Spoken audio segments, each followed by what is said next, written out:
Bienvenidos a una exploración sobre el futuro de la tecnología.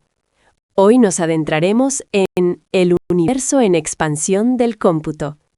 Veremos cómo la arquitectura tradicional ha quedado atrás para dar paso a una era de especialización sin precedentes, donde la capacidad de procesamiento no solo crece, sino que se transforma radicalmente para enfrentar los desafíos de la inteligencia artificial y el procesamiento masivo de datos. La computación moderna ha evolucionado desde un modelo centrado en un único procesador a sistemas heterogéneos dependiendo del caso de uso. La razón, la explosión de datos y la complejidad de los procesos que se aplican en la inteligencia artificial demandan arquitecturas especializadas para lograr un rendimiento y una eficiencia que antes eran inimaginables. A partir de aquí hay ciertas consideraciones iniciales a tener en cuenta. Fin del monolitismo, ya que el modelo de un único chip para todo ha concluido. Vamos hacia una computación heterogénea, donde los sistemas futuros combinarán múltiples arquitecturas especializadas en función al caso de uso que se quiera implementar. El ancho de banda y la proximidad de los datos es un tema a solucionar para ser lo más eficientes posibles. La memoria es el nuevo cómputo. Veremos más adelante los retos a los que la industria se enfrenta. El desafío se traslada al software, orquestar esta diversidad de hardware de manera eficiente y transparente. Quien consiga la combinación ganadora entre el software y hardware tendrá el futuro en sus manos, creando independencia y una solución óptima en eficiencia y coste. Las aplicaciones modernas, desde los gráficos en tiempo real hasta la IA generativa, exigen un rendimiento que un solo tipo de procesador no puede ofrecer. Damos un repaso de alto nivel a cada uno de los actores que forman parte del nuevo escenario. La CPU es la encargada de la gestión general y coordinación de tareas complejas con precisión y flexibilidad, optimizada para tareas secuenciales y de baja latencia. Nada que decir, ya que es un viejo amigo. La GPU ejecuta de forma masiva cálculos en paralelo. Especializada en el cálculo de matrices, es ideal para la generación de gráficos y entrenamiento de IA, modelos de Deep Learning, especialmente los LLMs. Dispone de frameworks de desarrollo especializados, CUDA, que hacen que el uso del hardware sea mucho más específico y efectivo. El TPU es un procesador diseñado específicamente por Google, que busca la eficiencia entre el desarrollo de su software, los tensores y el hardware para ser lo más competitivo e independiente posible en esta carrera. Dispone de frameworks de alto nivel como JAX y PyTorch, TensorFlow, a través del compilador XLA, que traduce el código para la TPU. Por otro lado, el FPGA es un procesador muy adaptable y reconfigurable para tareas específicas, tales como la inferencia de dispositivos móviles. También dispone de lenguajes de descripción de hardware, Verilog, VHDL, siendo más compleja su programación. La NPU es especialista y está optimizada para la inferencia de bajo consumo en los dispositivos, por ejemplo, IoT o móviles.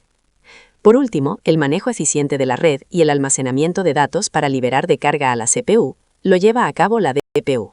Este ecosistema heterogéneo se materializa en arquitecturas donde todos estos componentes coexisten.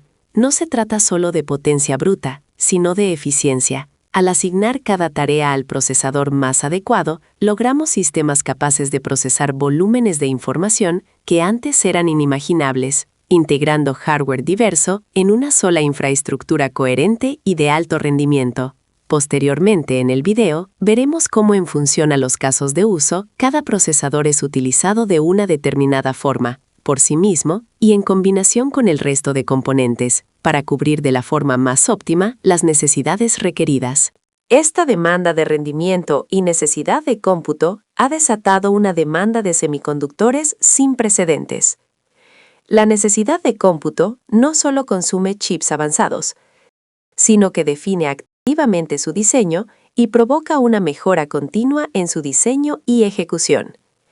Este cambio fundamental está impulsando una carrera hacia arquitecturas más potentes, eficientes y especializadas, haciendo la combinación de software y hardware como ganadora si se da con la combinación adecuada en cada caso de uso. En la diapositiva se muestra cómo está el panorama actual y futuro respecto a las necesidades y las fuertes inversiones a realizar para cubrir las necesidades de cómputo venideras. Son cifras extremadamente grandes, que veremos hasta dónde se llega, porque para manejar estas cifras, el retorno de la inversión ha de ser considerable. Si no, las cuentas no salen. Sin embargo, el camino presenta retos críticos. El consumo de energía es una limitación importante. El futuro se medirá en rendimiento por vatio, lo que impulsa una mayor especialización y eficiencia.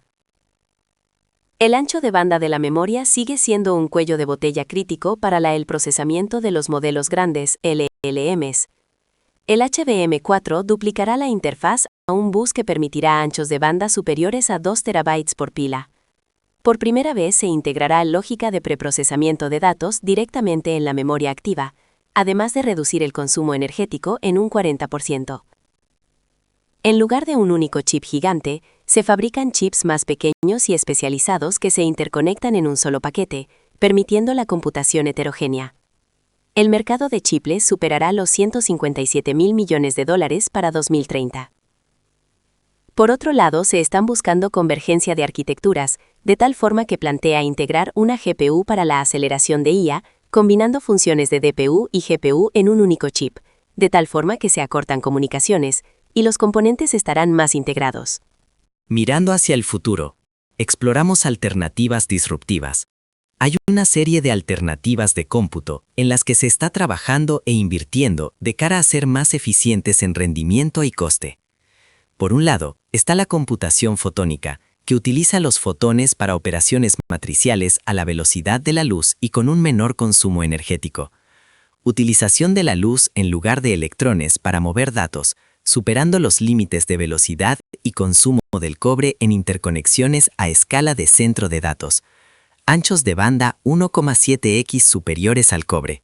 Además, nos encontramos con los siguientes retos que hay que abordar y tener un plan para cubrirlos con alternativas. Concentración y vulnerabilidad, ya que la producción de chips de vanguardia depende de un número muy reducido de empresas y regiones donde se fabrican. Por otro lado, existen restricciones de exportación de entre grandes potencias, lo que está impulsando a los gigantes tecnológicos a desarrollar y fabricar sus propios artefactos tecnológicos para reducir las dependencias. Asociado a esto, la alta demanda y los complejos ciclos de fabricación mantendrán elevados los precios de los chips de alta gama y creando desafíos de suministro. La batalla no se producirá solo por el mejor chip, sino por el ecosistema más completo y fácil de utilizar. Un gran hardware sin un software robusto no funcionará por sí solo. La clave del futuro es crear frameworks de software y compiladores que puedan abstraer esta enorme complejidad de hardware, permitiendo a los desarrolladores asignar tareas de forma inteligente al procesador más adecuado, sin tener que programar cada uno manualmente. A continuación, se muestra el caso de Machine Learning clásico. Para cada una de las etapas de desarrollo de modelo, lo que sería óptimo utilizar. En la etapa de preprocesamiento de datos, el tipo de procesamiento sería secuencial. Consideramos un volumen masivo de datos, petabytes, donde los recursos críticos son la memoria RAM y el ancho de banda en disco. Desde el punto de vista de procesamiento ideal, es la programación distribuida, utilizando CPU y un clúster distribuido de CPUs, utilizando Spark como lenguaje de programación. En la etapa de ingeniería de variables, el tipo de procesamiento sería mixto, ya que hay cálculos de ratios, transformaciones, agregaciones, considerando un volumen alto de datos, donde los recursos críticos son las CPUs. Desde el punto de vista de procesamiento ideal, es el uso de CPU y un clúster distribuido de CPUs, utilizando Spark como lenguaje de programación. El uso de lógica condicional, típica en esta etapa, castiga el comportamiento de las GPUs. En la etapa de entrenamiento, depende del tipo de algoritmo que se utilice para el entrenamiento. Se podría llegar a proponer el uso de GPU. En general, el uso de CPU es lo aconsejable. Se podría revisar el uso de GPUs en ciertos casos, como para algoritmos de gradient boosting. Al buscar puntos de corte en los árboles, se puede paralelizar masivamente. Aquí el problema podría ser la memoria, por lo que, conceptualmente, el uso de GPUs podría tener sentido, pero es necesario revisar si no hay restricciones en algún otro componente del ecosistema que haga no viable el entrenamiento. A continuación, se muestra el caso de Deep Learning. Para cada una de las etapas de desarrollo de modelo, lo que sería óptimo utilizar. En la etapa de preprocesamiento de datos, el tipo de procesamiento sería mixto, considerando que la preparación de los datos tiene tareas típicas de limpiado, etiquetado, dependiendo del tipo de modelo que se vaya a entrenar. Por otro lado, en caso de tener que hacer tratamiento estándar a la muestra y por el tamaño considerable, es posible la necesitada de procesamiento en paralelo, por lo que sería necesario el uso de GPUs. En la etapa de entrenamiento, al ser redes neuronales, cálculos matriciales y con grandes volúmenes de datos, no hay mucho donde elegir. Dependiendo del modelo y eligiendo el fabricante, se puede utilizar GPUs o TPUs. Por último, en la etapa de inferencia, el proceso, aunque se llame al modelo una vez, el proceso interno es similar al del entrenamiento, con cálculos matriciales. En este caso, dependiendo del dispositivo que se utilice para la inferencia, se debería utilizar NPU o GPU. Para el caso de uso de la IA generativa, comentamos brevemente cómo sería la arquitectura de uso de procesadores en función a la etapa en la que estemos.